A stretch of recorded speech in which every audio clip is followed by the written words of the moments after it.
Good morning, students. Today we are going to learn chapter 4, chapter number 4 Indian democracy at work. इस जोड़ा chapter अपना section D चो लिया गया, ठीक है, सिविक्स, ठीक है, जोड़ा पार्ट है अपना सिविक्स का उसका जोड़ा चैप्टर है। After independence, a democratic republic was established in India. The constitution declared India as a sovereign, socialist, secular, democratic, and republic.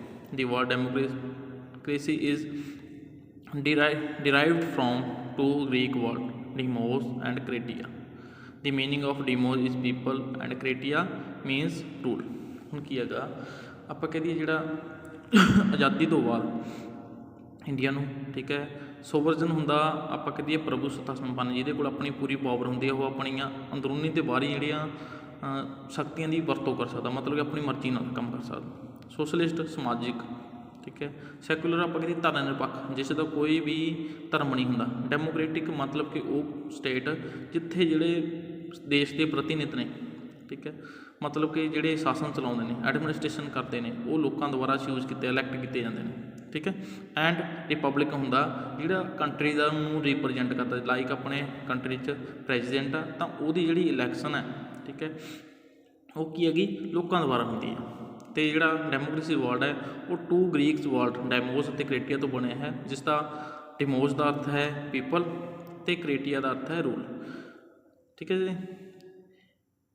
Etymological meaning of democracy is a government of the people, and in the democracy people rule over themselves. In the word of Lincoln's, democracy is government of why the people the people. Democracy the government is government of people by the people, of the people, by the people and for the people. ਮਤਲਬ ਕਿ Lincoln ਕਹਿੰਦੇ ਨੇ ਵੀ ਇਹ of ਦੀ ਵੀ ਲੋਕਾਂ ਦੀ, bye ਦੀ ਵੀ ਲੋਕਾਂ ਦੁਆਰਾ ਅਤੇ ਲੋਕਾਂ ਲਈ, ਫॉर, ਠੀਕ, ਫॉर ਦੀ ਪੀਪਲ ਵੀ ਲੋਕਾਂ ਦੀ, ਲੋਕਾਂ ਦੁਆਰਾ ਅਤੇ ਲੋਕਾਂ ਲਈ ਕੰਮ ਕਰਨ ਵਾਲੀ ਜਿਹੜੀ ਸਰਕਾਰ ਹੁੰਦੀ ਹੈ democracy. Democracy stand on it is 4 pillars, liberty, equality, fraternity and justice. The basic principle of democracy are a representative and responsible government, a rule by majority and respect for minority, periodical elections, rights and freedom granted to the citizen, and an independent judiciary. Democracy is of two types, direct and indirect.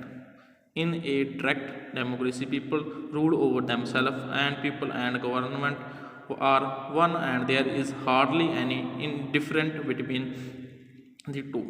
In a indirect democracy, people rule through their representatives, legislate for the people, and exercise full control over the government, and elections are held periodically.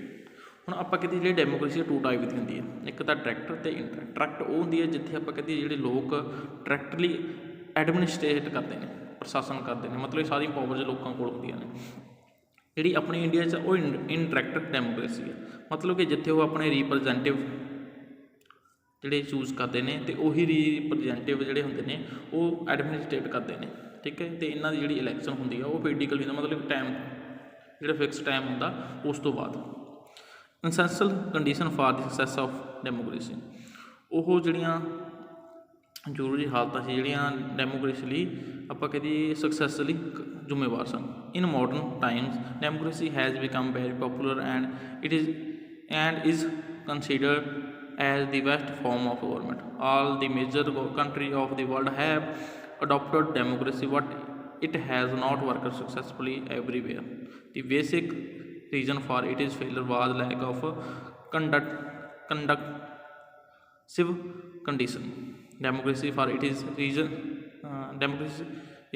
for its successful working demands special condition like enlightened or awakened citizen, leadership of leaders of higher caliber and unimpeachable character, and cognitive social social conditions, ਇਹ ਮਤਲਬ ਕਿ ਆਪਾਂ ਕਹਿ ਦਈਏ ਜਿਹੜੀ democracy ਹੈ ਇਹਦੀ successful ਜਾਂ ਅਨਸਕਸੈਸਫੁਲ ਹੋਣ ਲਈ, ਠੀਕ ਹੈ, ਕਾਫੀ ਰੀਜਨ ਹੁੰਦੇ ਨੇ ਜਿਨ੍ਹਾਂ 'ਚ ਆਪਾਂ ਕਰੀਏ ਜੇ ਸਕਸੈਸਫੁਲ ਹੋਣ ਦੀ ਗੱਲ ਕਰਦੇ ਹਾਂ ਤਾਂ ਅਵੇਕਨਡ ਸਿਟੀਜ਼ਨ ਮਤਲਬ ਜਾਗਰੂਕ ਸਿਟੀਜ਼ਨ, ਜਿਹੜੇ ਲੀਡਰਸ ਹੋਣ ਉਹਨਾਂ ਦਾ ਆਪਾਂ ਕਹੀਏ ਬਹੁਤ ਜ਼ਿਆਦਾ ਉਹਨਾਂ ਦੀ ਸੋਚ ਹਾਈ ਹੋਵੇ, ਠੀਕ ਹੈ, ਉਹ ਉਹਨਾਂ ਦਾ ਕਰੈਕਟਰ ਸਹੀ ਹੋਵੇ, ਠੀਕ ਹੈ, ਇਹ ਚੀਜ਼ਾਂ। Enlightened citizen with a sense of responsibility and keen interest in public affair is key for the success of democracy.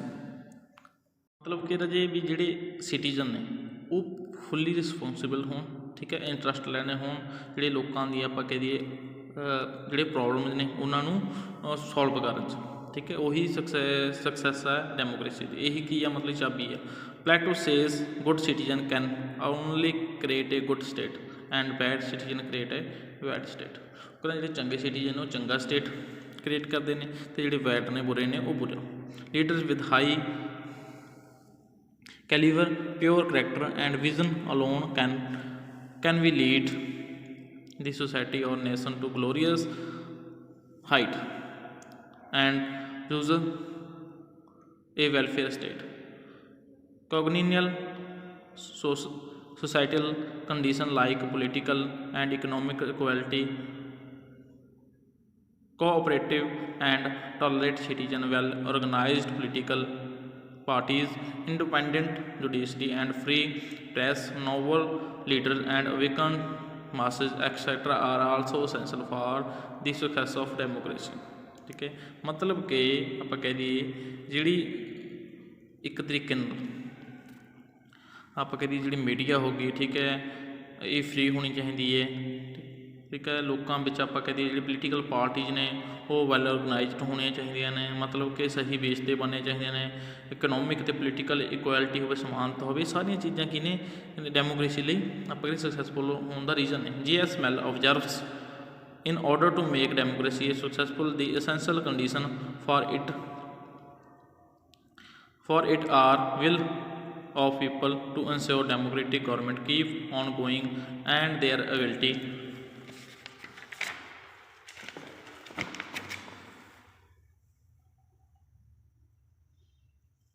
run it properly and efficiently, to remain vigilant and ever ready to safeguard it, and people's will to safeguard their right and follow duty religiously.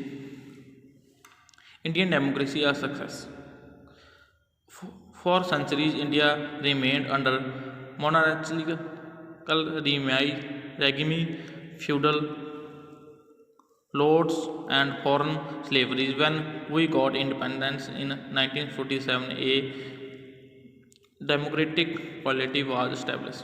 ਉਹ ਕਹਿੰਦੇ ਵੀ ਅਸੀਂ ਬਹੁਤ time ਤੋਂ, ਠੀਕ ਹੈ, ਜਿਹੜੇ ਗੁਲਾਮ ਰਹੇ ਹਾਂ, ਦੂਜਿਆਂ ਦੇ ਅੰਡਰ ਰਹੇ ਹਾਂ, ਠੀਕ ਹੈ, ਉਸ ਚੀਜ਼ ਦਾ ਅਸੀਂ ਇੱਕ ਤਰੀਕੇ ਨਾਲ ਆਪਾਂ ਕਹਦੇ ਗੁਲਾਮੀ ਦਾ ਜਿਹੜਾ ਸਾਹਮਣਾ ਕੀਤਾ ਹੈਗਾ। ਅਸੀਂ 1947 'ਚ ਫ੍ਰੀ ਹੋਏ ਅਤੇ ਉਸ ਤੋਂ ਬਾਅਦ ਜਿਹੜੀ ਡੈਮੋਕ੍ਰੇਟਿਕ ਪੋਲਿਟੀ ਸੀ ਇਹ ਐਸਟੈਬਲਿਸ਼ ਕੀਤੀ, ਸਥਾਪਿਤ ਕੀਤੀ। ਮੈਨੀ ਪੀਪਲ ਵਰ apprehensive about its success. The main reason of this fear was that in India there were tremendous evils like poverty, ignorance, casteism, communism, linguistic chauvinism, provincialism, and social, political, economic inequality etc. were in existence. All the conditions which make the democracy a flop were available in abundance. ਉਹ ਕਹਿੰਦਾ ਵੀ ਮਤਲਬ ਕਿ ਇੱਥੇ ਬਹੁਤ ਸਾਰੀਆਂ ਜਿਹੜੀਆਂ ਜਗ੍ਹਾ ਚੀਜ਼ਾਂ ਇਹੋ ਜਿਹੀਆਂ ਮਿਲਦੀਆਂ ਨੇ ਜਿਹੜੀਆਂ ਡੈਮੋਕ੍ਰੇਸੀ ਨੂੰ ਅਨਸਕਸੈਸਫੁਲ ਹੋਣ ਦਾ ਰੀਜ਼ਨ ਹੋ ਸਕਦੀਆਂ, ਜਿਨ੍ਹਾਂ ਵਿੱਚ ਆਪਾਂ ਕਹਿ ਦਈਏ ਵੀ ਕਾਸਟਿਜ਼ਮ ਹੋ ਗਿਆ, ਠੀਕ ਹੈ, ਇਗਨੋਰੈਂਸ ਹੋ ਗਈ, ਠੀਕ ਹੈ, ਗਰੀਬੀ ਹੋ ਗਈ, ਅਤੇ ਪ੍ਰੋਵਿੰਸ ਮਤਲਬ ਖੇਤਰਵਾਦ ਦੀ ਭਾਵਨਾ ਹੋ ਗਈ, ਠੀਕ ਹੈ, ਕਰੈਕਟਰ ਦੇ ਸਹੀ ਹੈਗੇ ਲੋਕਾਂ ਦੇ, ਜਿਹੜੀ ਸੋਸ਼ਲ, ਪੋਲੀਟੀਕਲ, ਇਕਨੋਮਿਕਲੀ ਇਨ ਇਕੁਐਲਿਟੀ ਹੈ, ਠੀਕ ਹੈ, ਮਤਲਬ ਕਿ ਆਪਾਂ ਕਹੀਏ ਅਸਮਾਨਤਾ ਹੈਗੀ। ਇਹ ਸਾਰੀਆਂ ਚੀਜ਼ਾਂ ਇੱਕ ਤਰੀਕੇ ਨਾਲ ਡੈਮੋਕ੍ਰੇਸੀ ਦਾ ਵਿੱਚ ਰੋੜਾਂ ਨੇ। In spite of above socialism and under colonialism atmosphere, the working of Indian democracy since its inception has given us a hope for its successful perspective. There are some positive features like people's awakening love for democratic values and hatred for authoritarian rules, people secular outlook etcetera. ਉਹ ਕਹਿੰਦਾ ਵੀ ਇਸ ਤੋਂ ਇਲਾਵਾ ਜਿਹੜੀ ਲੋਕਾਂ ਦੀ ਠੀਕ ਹੈ ਅਵੇਕਨ ਜਿਹੜੀ ਉਹਨਾਂ ਦੀ ਆਪਾਂ ਕਰੀਏ ਜਾਗਰੂਕਤਾ ਜਿਹੜੀ ਉਹਨਾਂ ਵਿੱਚ ਆਪਾਂ ਕਰੀਏ ਜਿਹੜੀ ਅਥੋਰਟੀ ਨੂੰ ਉਹ ਹੇਟ ਕਰਦੇ ਨੇ, ਮਤਲਬ ਕਿ ਕਿਸੇ ਦੇ ਅੰਡਰ ਰੂਲ ਕਰ ਦੇਣ ਤੋਂ ਉਹ ਚੀਜ਼ ਨੂੰ ਸੈਕੂਲਰਿਜ਼ਮ ਨੂੰ ਇਹ ਸਾਰੀਆਂ ਅੱਗੇ ਲੈ ਕੇ ਗਈਆਂ ਨੇ। Have played a significant role in making democracy a success in India.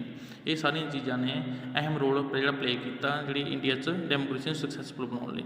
Van we see funeral procession of democracies in our neighborhood, democracy trembling in the developing countries of world, our heart is filled with the happiness and pride to see Indian democracy secured, strong and working successfully।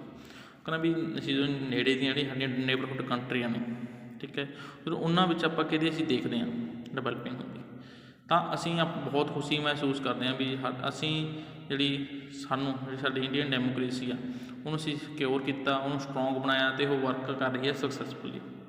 ਠੀਕ ਹੈ ਵੀ ਇਹ ਚੀਜ਼ ਨੂੰ ਅਸੀਂ ਦੇਖ ਕੇ ਬਹੁਤ ਚੀਜ਼ ਖੁਸ਼ ਹੁੰਦੇ ਹਾਂ। ਠੀਕ ਹੈ ਜੀ, ਨੈਕਸਟ ਆਪਾਂ ਜਿਹੜਾ ਕਰਾਂਗੇ democratic feature of Indian government.